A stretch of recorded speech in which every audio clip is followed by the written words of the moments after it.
clients to do is, and the one we did for John Polking, I had the slide in here, and now I wish I had it in here, is go and make those GPs we call it the tough case buddy, is just know that they're going to take the easier ones, but they're not going to do the harder ones, or at least a lot of them aren't. So go and be buddies with them and say, hey, look, I'm here to help you. And not many orthodontists will do that because hey, that guy's doing Invisalign, he's not trained to do it, or he's doing orthodontics, whatever it may be, I'm staying away, can't stand the person. But if you spend the time helping them, they're going to go to you whenever there's a case they can't do. And it's just a different way. It's just a different way to look at it. And our orthodontists get a lot of referrals from GPs that they otherwise didn't by doing that. We had a couple of them that were, just this. They couldn't stand each other, but they just took the time to do dinners at the orthodontic practice together, or just go out. And now they're getting those tough cases that otherwise the GP wouldn't even have done or wouldn't even have talked about to the patient. So it's just a different way to think about it. What about you guys with a consumer? What have you guys seen? Well, being in a metropolitan area, we see coming, the smile shop, sure. Smile direct love. Naturally, that's a big part of what's going on today. And they are very heavily hitting the media, the digital media, which in a metropolitan area, that's an important avenue for us. Right. So we are in direct competition for getting those patients. With what they're doing. And that's why I think the internal is so important, because like what you said earlier about the price shoppers, and that's only going to get worse. It's hard to compete. When we get to the competition, was the second one on the list here in a minute. It's very hard to compete in a competitive marketplace on price. It's very difficult because somebody's always going to be cheaper. No matter how low you want to go, someone can undermine that. Very few people can beat value and expertise and a staff that's trained how to articulate that. And that's what this image is. I ask this all the time, is that every word I'm speaking tonight, every word that you guys speak to a patient, every marketing, everything, our brains turn it into photo images. That's just how brains work. So literally every word you hear, your brain is constantly turning it into pictures. Every single word. So in your mind, and you guys may have already done this, what image do you want the community to see? Is it that you're the cheapest, or that you offer the best expertise? Whatever it may be, you need to have that image or images in your mind, and then the staff has to be trained on how to verbally articulate that image. And staff members inside healthcare are not trained on the verbiage skills required to do that. We have countless, and nothing that we say tonight is a criticism. It's actually stuff that I almost feel bad for people in the healthcare environment, because they deal, and we're going to talk about it in more depth in a little bit, they deal with commercial things every single day. Customer service, sales, marketing, all of those things are not clinical, they're commercial. And if you work for a company like Align Technology, or Johnson & Johnson, or if you're an employee of my company, you go through training that's so rigorous on how to say things, when to say things, and you're put in a position of success when you get out on the floor to wait tables, as an analogy. The healthcare, whether it be on the phone, the receptionist, presenting money to the consumer, the patient experience, all of that is done by people that more oftentimes than not, if they went and gave their resume to my company, to Align, to Johnson & Johnson, to do the equivalent of the exact same thing, they would not be hired in a million years. And that's not a criticism, it's just they need the training to get to that level in order to grow your practice. And that's how you combat the price shoppers, or the stuff that you guys were talking about, or some of the things you mentioned with the GPs. But it has to be the staff. The staff, you build the staff, and the staff in turn builds your business. That's the finest CEOs have always done that, because it allows you as the business owner to just step back, and at that point all you can do is mess it up. You just get out of the way and let the staff take you to the promised lands. But that requires an enormous amount of training to accomplish that. So something that's very important, you guys go back, you should have that image in your head. And then you'll know every word out of your staff's mouth whether or not they're accomplishing that goal of building that image.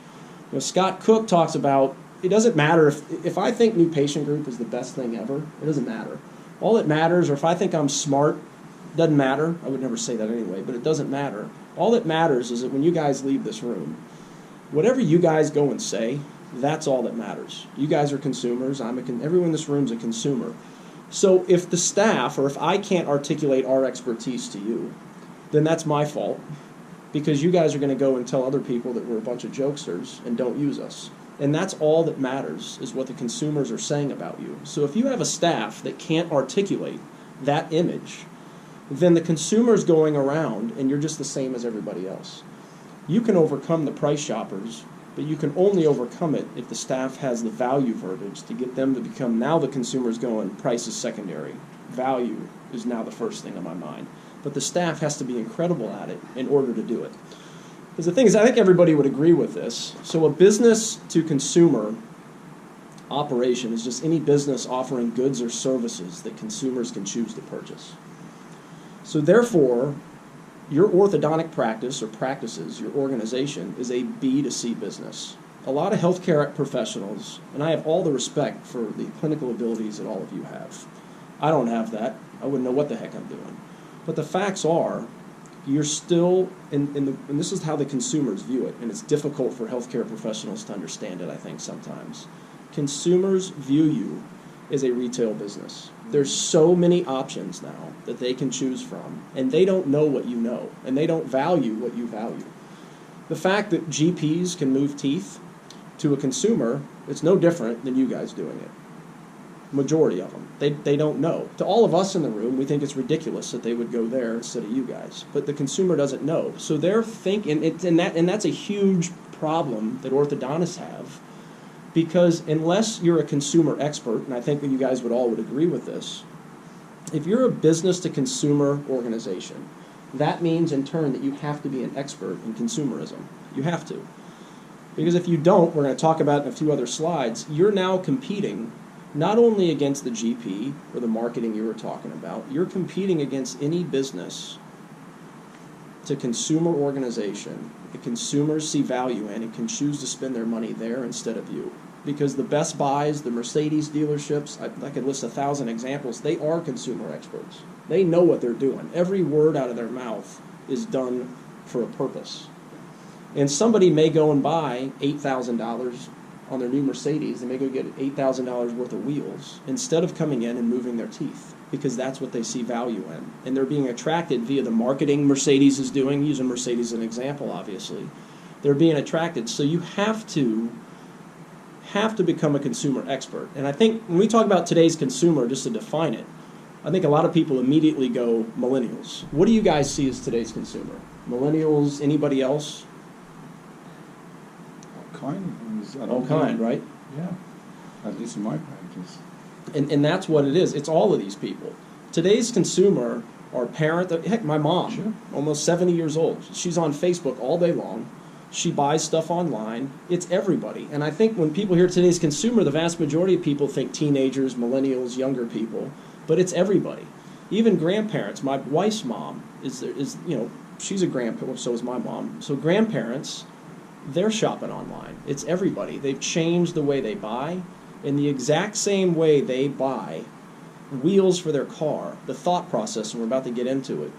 Psychology, this is not me talking, the decision-making process of them buying wheels or a suit, or I bought a suit, coat, jacket at the airport today, that process is the exact same process that a consumer goes through when deciding whether or not to choose your business or to buy orthodontics from you. It is absolutely no different, and that's psychology. And I think a lot of times for clinicians to think that, man, people buying wheels is the same decision-making to buy moving teeth is a difficult thing to swallow because of how awesome you guys are at what you do. But the facts are, biology says it's the exact same thing.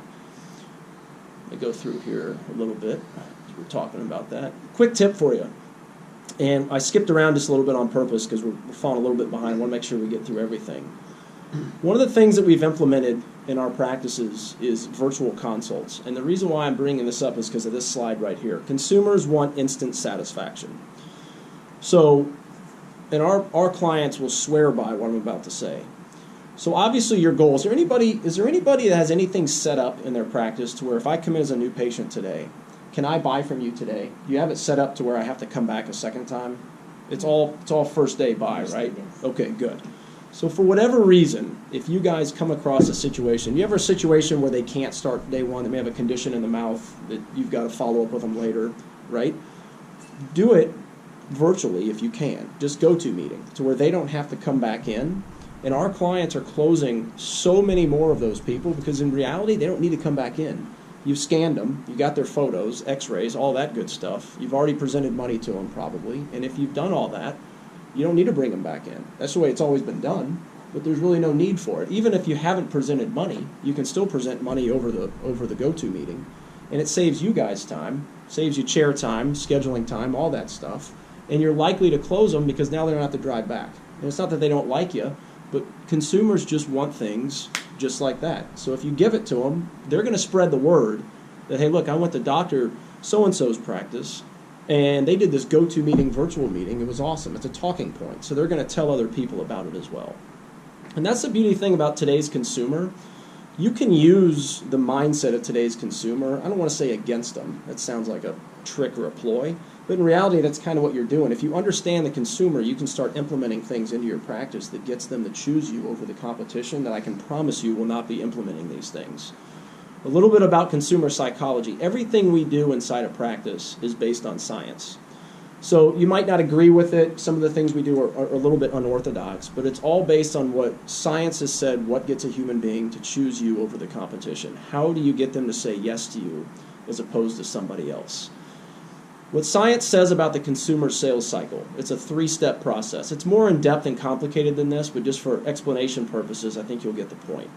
It's a 3-step process. And step 1, this goes again for everybody in this room. You have to understand the meaning of what's being presented to you. That's step 1. Before you buy anything, before you're going to refer somebody, before you do a testimonial for somebody, you have to understand the